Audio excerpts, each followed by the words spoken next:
Antonio López Guapaya con el número 2. Vamos a continuar. Este es el panorama. Democracia Directa es el partido que impulsó toda la provincia de Huaral. Muy agradecidos de estar acá en esta tierra donde nos han recibido tanta efusividad y nos identifican al Partido Democracia Directa como la alternativa para salir de esa decepción, de esa frustración en la que se encuentra el pueblo, producto de lo que se ha visto en los últimos tiempos de los gobernantes que hemos tenido. Indudablemente el FONAVI es un punto importante, democracia directa, porque fue democracia directa quien recolectó los 2 millones de firmas a lo largo y ancho del país para hacer justicia con los trabajadores, porque el gobierno y los congresos de turno quisieron quedarse con el dinero del pueblo. Es ahí donde la democracia directa sale a las calles, convoca a los fonavistas y le dicen: hermanos, no podemos dejar que el Estado nos robe. Entonces, en ese sentido es que se hizo la convocatoria al referéndum y luego en el 2010 se convoca, y lo que el gobierno y los congresos negaban, el pueblo hizo justicia votando más de 9 millones de peruanos diciendo sí a la devolución de los aportes al FONAVI. Esa ley ahora ya viene beneficiando a 1.100.000 peruanos con parte de la devolución. Faltan todavía aproximadamente 800.000 hermanos fonavistas, pero indudablemente nosotros vamos con ese encargo de hacer que se cumpla la totalidad de la devolución, porque la ley habla de que se devuelva todo el aporte que han hecho más los intereses. Lo que se ha devuelto es una parte, y 2 años más nosotros hemos tenido que luchar para declarar inconstitucional esa fórmula que sacó el gobierno para devolver 10 soles por mes. Eso es inconstitucional y lo hemos ganado en el Tribunal Constitucional. Por eso es que ahora retoma vigencia la ley original que aprobó el pueblo, donde se tiene que devolver la totalidad de sus aportes. Por eso a los hermanos fonavistas le decimos de que nuestro compromiso es luchar adentro para que eso se haga realidad y se devuelva a todos los hermanos que han aportado al Fondo Nacional de Vivienda.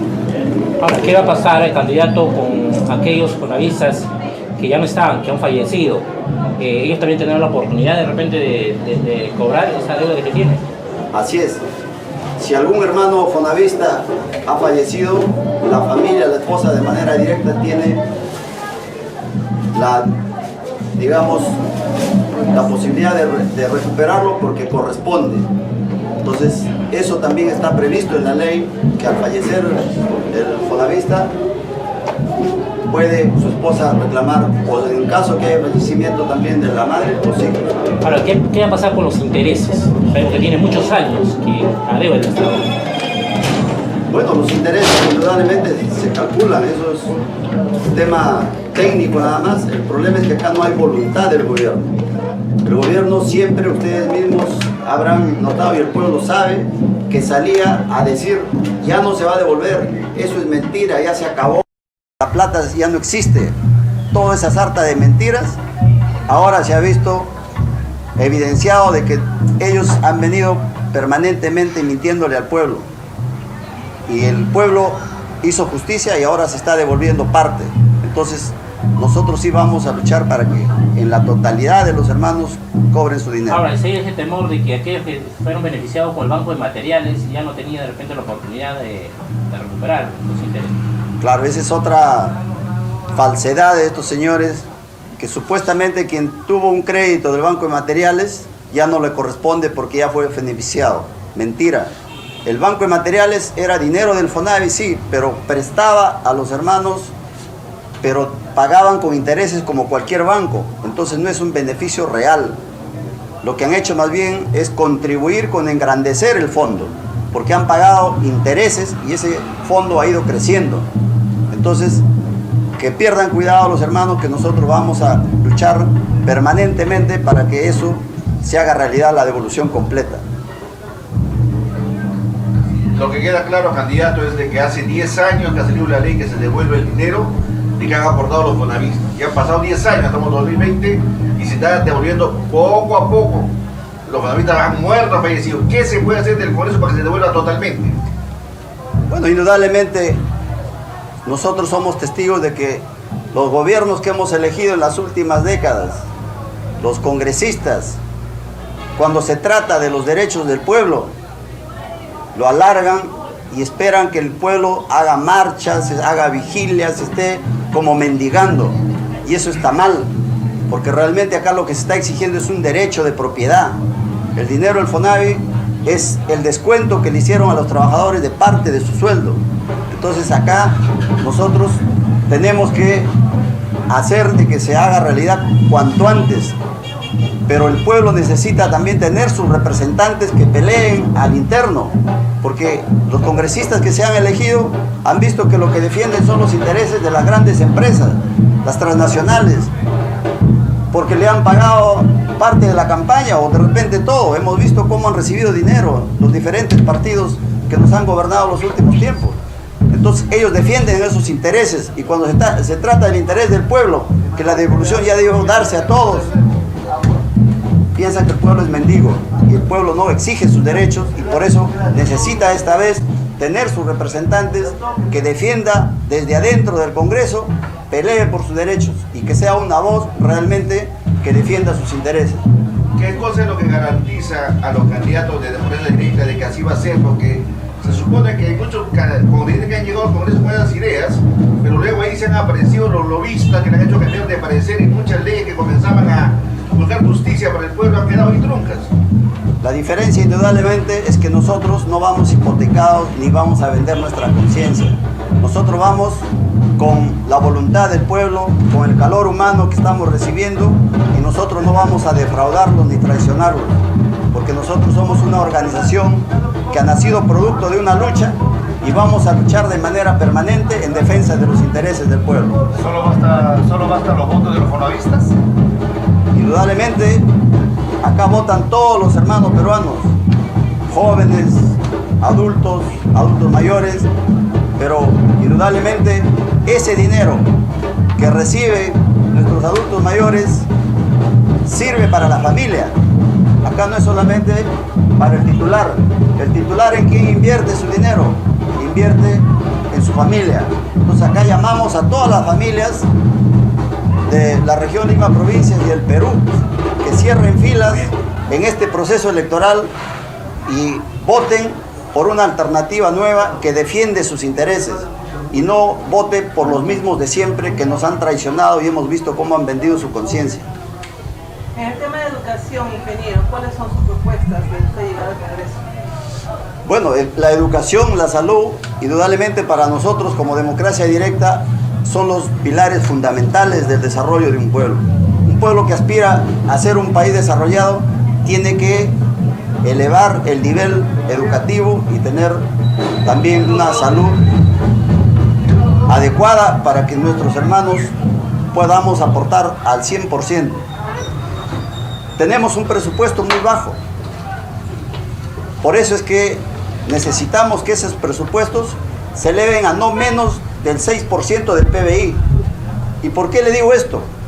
Porque en el acuerdo nacional, donde participan todos los partidos, incluidos los que han tenido representación en el Congreso, están de acuerdo y han firmado ese acuerdo nacional, todos los partidos, que debe ser no menos del 6%.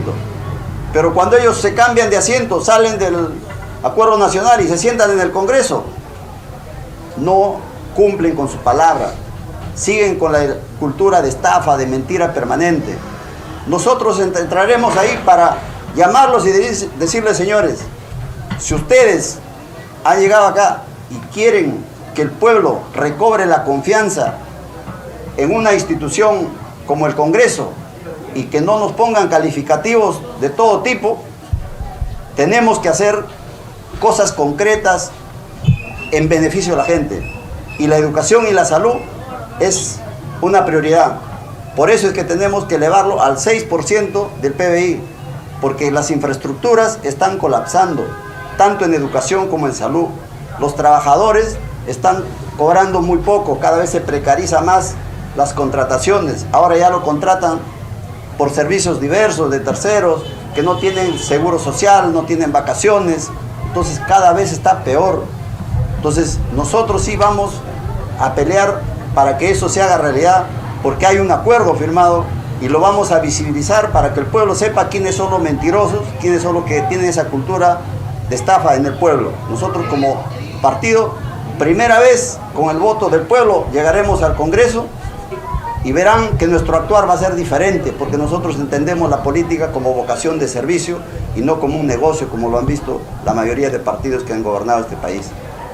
Claro, es lamentable, por ejemplo, el caso del sector salud, candidato, de que actualmente en el gobierno regional se tiene más de 5 o 6 meses sin pago respectivo a los terceros, y esto está afectando lógicamente la economía de muchos médicos, personal de salud en nuestro gobierno regional. Es el caso, por ejemplo, también de los hospitales, es otro problema donde no hay especialistas, ¿no? Y es un problema no solamente de Huaral, sino también de diferentes provincias o regiones del país. Esto también está dentro de su marco de repente como proyecto de ley. Claro, nosotros indudablemente vamos a fiscalizar, porque esa es otra función de los congresistas. Ayudar a los gobiernos regionales, ayudar a los gobiernos provinciales y distritales a gestionar mejores presupuestos, porque hay mucha necesidad en los pueblos. Pero una vez que tengamos los recursos, tenemos que nosotros hacer la acción fiscalizadora. Es decir, llegado el mes de abril, estaremos llamando al gobernador, a los alcaldes, señores, ¿cómo van con la ejecución del presupuesto? Si ya están en un 30-40%, llegará medio año, señores, ¿cómo van? Ya están en el 50-60%, porque eso es lo que corresponde. Pero lamentablemente hemos visto que hay autoridades locales y gobernadores que no ejecutan el gasto al 100%, y porque no hay sanción para ellos. No hay sanción para los funcionarios que terminan devolviendo dinero. Es decir, tienen 100 millones para gastar y al final terminan gastando solamente el 60-70%, es decir, terminan devolviendo 30-40 millones como si no hubiese necesidades en los pueblos. Entonces, nosotros vamos a cumplir también la función fiscalizadora, porque no es posible que se devuelvan dineros cuando hay tanta necesidad.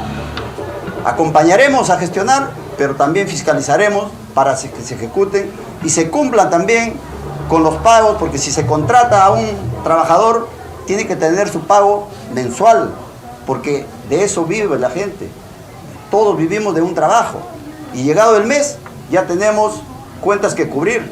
Entonces se está jugando con las necesidades del pueblo y eso nosotros no vamos a permitir. Como función fiscalizadora estaremos abiertos para que la ciudadanía nos haga de conocimiento y estaremos ahí acompañándolos, porque el pueblo tiene que sentir que su autoridad que elige le sirve.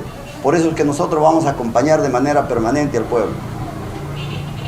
Hay un gran descontento en la población, candidato, porque la mayoría de candidatos que se presentan en diferentes campañas ofrecen casi igual. O sea, que dicen vamos a cambiar, vamos a luchar, vamos a hacer mejoras, vamos a preocuparnos por los más necesitados.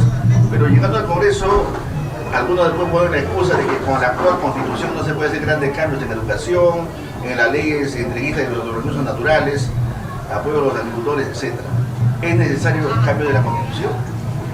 Bueno, indudablemente nosotros somos un país muy rico en recursos naturales. Tenemos oro, plata, tenemos gas, petróleo, pero vivimos en un país muy desigual. Esta Constitución lo que ha hecho en estos casi 30 años, demostrarnos de que las brechas de desigualdad cada vez se acrecientan. Hay gente que tiene mucha riqueza y hay gente que no tiene casi nada. Nosotros venimos con la candidata visitando los pueblos y hay muchas necesidades. Hay pueblos donde no tienen agua, no tienen luz, no tienen desagüe, no tienen accesos. Entonces, nosotros creemos que tiene que hacerse grandes reformas en la Constitución para que el Estado cumpla su rol realmente con garantizar la salud, la educación, apoyo a la agricultura. nuestros hermanos acá en Huaral se ven abandonados. Nos dicen, candidatos, hagan algo por la agricultura. ¿Por qué? Porque el gobierno viene abandonando todos los sectores. Ahora ya importamos casi el 70% de lo que consumimos. ¿Qué va a ser de nuestro futuro? Si nosotros no podemos producir para poder alimentarnos, tenemos que garantizar nuestro alimento, tanto a nivel de la agricultura como la ganadería. Entonces, en ese aspecto hay necesidad que se hagan grandes reformas en la Constitución y vayamos a discutir, y no hay que temerle miedo, porque finalmente necesitamos que el Estado se preocupe porque se industrialice el país. Hay mucho joven que entra al pandillaje, de repente se desvía de los actos que no queremos que los jóvenes lleguen, pero indudablemente el Estado no se preocupa por generar trabajo. Entonces, industrializando el país, poniéndole valor agregado a nuestras riquezas, nosotros vamos a tener posibilidades de que nuestros jóvenes tengan posibilidad de trabajo. Para que muchos entiendan, a veces muchos dicen, no, pero con esta constitución se puede hacer ello, es cuestión de voluntad nada más. ¿Qué cosa impide que con esta constitución se pueda hacer lo que ya acabas de mencionar? Lo que impide indudablemente es que ustedes han visto cuando el Estado quiere dar buena salud, dice no, el privado tiene que hacerlo. Acá todo, la política es de privatizar todo. Ahora, privatizado todo, ustedes han visto lo que ha pasado en Chile. Chile ha habido una explosión social. ¿Por qué? Porque finalmente casi todo está privatizado allá. Y el Perú está camino a eso, está el mismo modelo. Entonces, nosotros tenemos que revisar eso porque no queremos que en nuestro país se desestabilice, que haya realmente una garantía de que nuestro país es viable a futuro. Pero la discusión de la Constitución no hay que tenerle miedo. Quienes quieren asustarnos son la gente que tiene concentrada la riqueza y no quieren que se mueva nada porque indudablemente ellos son los grandes beneficiados. Pero nosotros estamos viendo tantas necesidades en los pueblos que sí nos estamos comprometiendo a revisar y a discutir para que se hagan las reformas necesarias en la Constitución. Quisiéramos escuchar, disculpe, ingeniero, a la candidata con el número 2, Andrea Ompaya, su parecer también sus objetivos de llegar al Congreso de la República. Sí, ¿qué tal? Agradecerles a todos por la oportunidad de poder expresarnos. Y ya como propuesta como partido, han escuchado que es el cambio de la Constitución, la reforma constitucional. También dentro de nuestras propuestas como partido es nuestra función de representación, efectuarla a cabalidad. ¿Esto qué quiere decir? Que para nosotros poder representar necesariamente tenemos que escuchar a la población.